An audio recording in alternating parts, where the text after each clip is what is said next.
السلام عليكم ورحمة الله وبركاته. كم جرت كبجمتوتا في جالتمتوتا هوردوتوتا OCM تو بنجيني كيسام بردا نجاجرا الحمد لله إيجا هوردوتوتا كينا بقى نجاجرات نجيني كينا بقى مجرت نتسنا كابوجة تاهون ندورا بقى إيدا عرفا كم بركنا برك وقاكم تقول بفرفة فرتا ميلامات نجانجي سام بقى نجانجي نسنين جتا وجه الراسي كم جافي كيساني تتي odeeffannoo baay'ee tokko madaalawaa fi barbaachisaa ta'e qabadhee isin dhufee jira. Warroonni yeroo jalqabaatti fugaratu chaanaalii kanaaf tan saabskiraayib gochuudhaan maatii keenya kan taatan laayik sheer gochuudhaan nu cinaa dhaabbadhaa isiniin jira. Egaa odeeffannoon guyyaa har'aa isin biraan gahu akkuma jalqaba irratti kaasuuf yaaletti gaafii hedduu keessanii kan ta'e jechaadha fi namoota hedduu giddu galeessa kan godhatedha.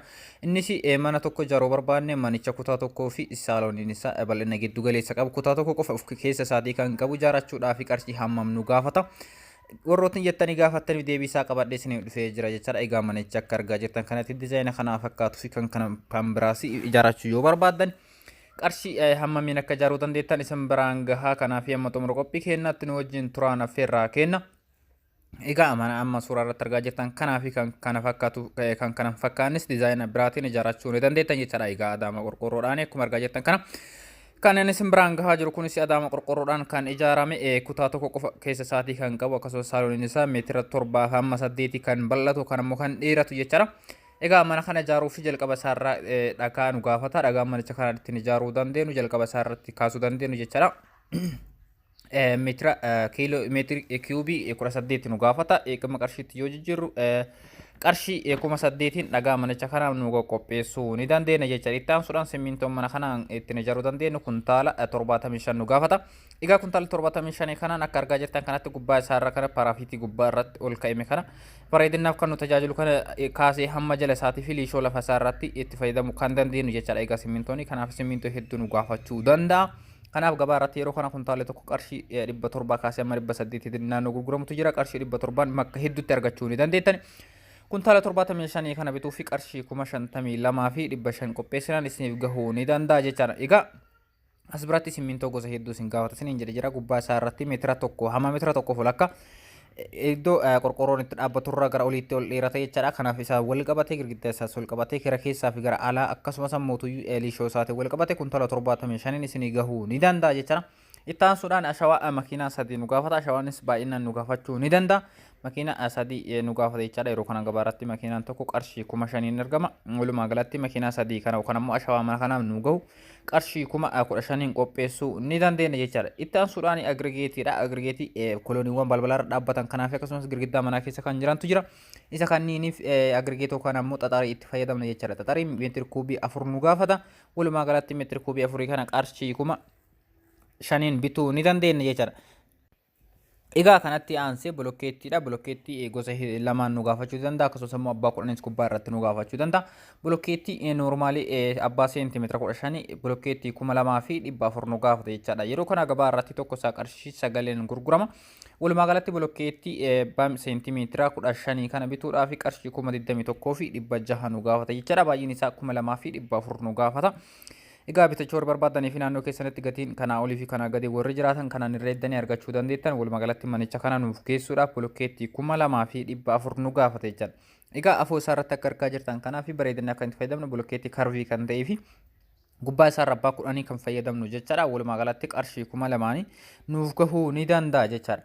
Itti aansuudhaan balbala sibiila nu gaafata. Sibiila feerroo abbaa 10 fi abbaa 12 nu gaafata. Akkuma yeroo darbe san biraan gahaa ture seefti taankar iddoo gubbaarra seefti taankar gubbaarraa kaamu kanaan alatti jechaadha. Kanaaf abbaa miilimeetira 10 fi abbaa miilimeetira 12 nu gaafata. Abbaan 10 beergaa 29 nu gaafata jechaadha. Yeroo kana beergaan tokko qarshii 535 gurgurama. Abbaan miilimeetira 10 abbaan miilimeetira 12 beergaa 17 nu gaafata. Tokko isaa qarshii 770 gurgurama jechaadha. Kan biyya keessa egaa feerroo yoo bittaadha kan biyya keessaa fi kan biyya alaa kan biyya Turkii jettanii akkasitti bitachuu dandeettani. Kan ittiin isin hojjedhe abba kan biyya keessaa jecha gatiin isaas hedduu tokko madaalawaadha. Kanaaf ciminnas baay'ee garaagarummaa kan hin qabnedha. Walumaa galatti qarshii 14,000 fi 500 abbaa miilimeetira 10 qopheessuu ni dandeenya. Abbaa miilimeetira 12 qarshii 14,600 qopheessuu dandeenya. Walumaa galatti qarshii 30,000 sibiila gosa kamuutu qopheessuu ni dandeenya jecha. Manicha kanaaf kan nu gaafatan feerroo gosa kamuutu qopheessuu ni dandeenya jechaadha. Itti aansuudhaan balbalatu jira. Balballi alarraanii balbala guddaa tokko balbala xiqqaa tokko jira. Walumaa galatti kaaree 15 nu gaafata jechaadha. Foddaas qabaa manichi akka argaa jirtan sanatti jechaadha. Egaa yeroo kana meetiri kiubii meetiri iskeeriin tokko qarshii dhibba 1,800 gurgurama jecha gabaa irratti. Walumaa galatti qarshii 27,000 bituu kan ammoo hojjisiisuu ni dandeenya jechaadha. Balballi keessa balbala lamatu jira.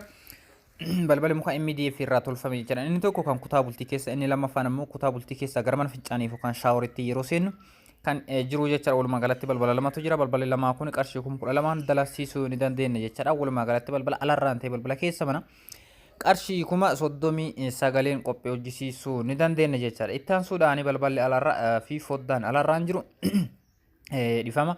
Foddaan alarraan jiruu fi balballi alarraan jiru daawwitii gaafata jechaadha. Daawwitii isatti galchuudhaaf qarshii 6,000 galchuu ni dandeenya jechaadha. Qarshii 6,000 nu gaafata. Ittaan suudhaan manicha kana akkuma gubbaarratti argaa jirtan kana gubbaarratti kan ulkaafameen kun qorqorroo jalaan kan dalagame mukatu jira jechaadha. Mukni kun walumaa galatti mana kana jalqaba sarara kaasee hamma xumuraatti qarshii 10,000 qopheessuu kan immoo qarshii 10,000 nu gaafata jechaadha.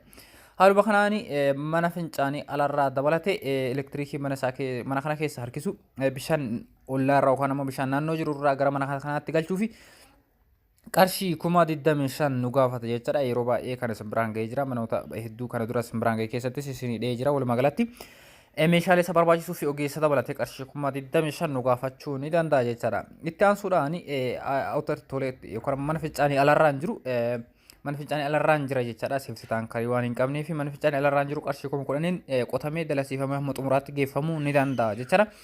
Ittaan suudhaanii qorqorroo kan akkuma jalqabaatti isinii kaasee fi akkuma amma suuraa irratti argaa jirtan adaama qorqorroon kan dalagame jechaadha. Adaama qorqorroon kan dalagame waan ta'eef meetira iskeerii yookaan immoo kaaree 105 jechaadha. Keessi manicha kanaa yookaan immoo qorqorroo manicha kanaaf nu barbaachisu keessi manaa kaaree 60 yoo ta'u walumaa galatti qorqorroo mana kanaaf barbaachisu kaaree 105 jechaadha. Kaaree 105 adaama qorqorroo kaaree 105 bennaan nuuf gahuu ni danda'a jechaadha. Mana kutaa tokkoo fi saaloonii dheerina meetira 7 yookaan amma 8 gahu kana kaaree 105 yoo binne nuuf gahuu ni danda'a jechaadha. Yookaan qorqorroon gaariidha jedhame yookaan immoo cimina qabu qarshii 400 kan gurguramu jechaadha. Kaareen tokko qarshii 400 gurgurama. Walumaa galatti adaama qorqorroo manicha kanaaf nuuf gahu qarshii 42,000 qopheessinaan nuuf gahuu ni danda'a jechaadha.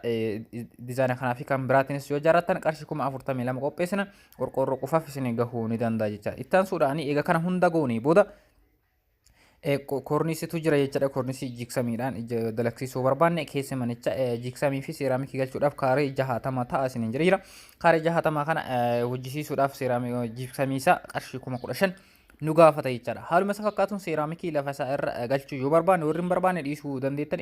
Namoonni tokko tokko keessa lafa isaa liishoodhuma godhanii irratti minxaafii garaa garaa waan fayyadamaniif seeraamikii baay'ee hin gaafata jechaadha. Kana hin barbaadan warroonni taatanii kaaree 60 kana qarshii 20,000 dalasiisuu ni dandeettan jechaadha. Seeraamikii isaa afuu isaa irraa kaasee hamma keessa mana kutaa bultii dabalatee hamma kutaa saaloonii galchuu ni dandeenya jecha qarshii 20 seeraamikii kana. Ittaan suudhaan mismaarri manicha kana nu barbaachisu qarshii 2,000 nuuf gahuu ni danda'a jechaadha. Inni dhuma kwartisii qalamii dibuudhaa fi keessa mana girgiddaa jiksamii girgiddaa galchuu fi kwartisii alarraan qalamii akka bifa argaa jirtan kana dibuu fi bifa biraatti dibuu barbaaddani qarshii 10,000 isiniif gahuu ni danda'a jechaadha. Manicha kana gama qorqorroo normaalitti ijaaruu barbaaddani luukii 40 ta'a jechaadha. Isa kaaniin luukii 40 ta'u kan ammoo kutaa tokkoo fi kutaa tokko qofa keessa isaatii kan qabu fi mana fincaaniif shaaworii kutaa bultii keessa kan qabu. Kutaa bultii fi manni fincaanii walii galatti dheerina meetira 5 bal'ina meetira 4 kan ta'an jechaadha. Saalooniin isaa meetira dheerinni isaa meetira 7 fi bal'inni isaa meetira 4 fi walakkaa kan ta'e jechaadha. Keessi mana keenyaa kana fakkaata. Kanaaf meeshaaleen manicha kana barbaachisu jalqaba isaarraa kaasee hamma xumuraatti dhakaa irraa kaasee hamma qalamii amma simbiraan ga'e kanatti qarshii 300 fi 7,000 dalagsiisuu yookaan immoo meeshaalee kana bituu ni dandeenya jechaadha. Ogeessi mana kana nu ijaaru qarshii hammamiin nu ijaaruu danda'a jettanii gaaffii isin ta'uun isaa waan hin oolamnedha. Kanaaf ogeessi manicha kana nu ijaaru jalqaba isaarraa kaasee hamma xumuraatti meeshaalee amma jenne kanniiniin manicha bal'inni isaa akka amma jenne kanatti dizaayina kana fakkaatuu fi kan kanaan alaattis nu ijaaruudhaaf ogeessi qarshii hammam nu gaafata kan jedhuu fi qarshii 100,000 fi 20,000 qopheessina nu kan qarshii kana ogeessaaf kaffallan bifa ajaa'iba ta'een nu ijaaruu ni danda'a jechaadha. Egaa walumaa galatti meeshaalee mana kana barbaachisu bituu ta'ee ogeessaaf qarshii kaffallu ta'ee walumaa galatti qarshii 400,000 fi 30,000 qopheessina manicha kana jalqaba isaarraa kaasee hamma xumuraatti bifa kana fakkaatuun bareechifni dallaa isaa osoo hin dabalannee fi balbala dallaa kana amma argaa jirtan kana kan cufaa jiru kana jechaadha. osoo hin dabalanne qarshii 430 qopheessina manicha kana haala kanaan ijaarsifnee xumuruu ni dandeenya jechuudha. Egaa akka margaa jirtan kanatti dallaa kana dabalatee balbalicha kana dabalatee dalagsisuu yoo barbaanne qarshii 500 hamma qarshii 10,000 nu gaafachuu ni danda'a jechuudha. Balbalichi kun kophaa isaatti qarshii 55,000 hamma 50,000tiin kan gurguramu jechuudha dallaa isaa dabalatee. Walumaa galatti qarshii 510 manicha kana xumuruu ni dandeenya jechuudha. Dallaa fi balbalicha alarraan jiru kana balbala dallaa kana hin barbaannu taanaan kana keessatti hin hirreen yoo ta'e qarshii 400 fi 30 manicha kana bifa kan fakkaatuun ijaarree xumuruu ni dandeenya jechuudha. Egaa kabajamtootaa fi jaalatamtoota hordoftoota kennaa odeeffannoo guyyaa har'aa qabadhee isin dhufee kan hanga ammaa hordofaa turtanii waan hordoftaniif galatoomaa galanni keessan dachaadha. Viidiyoo biraatiin hamma walitti deebinutti nagaan naaf tura.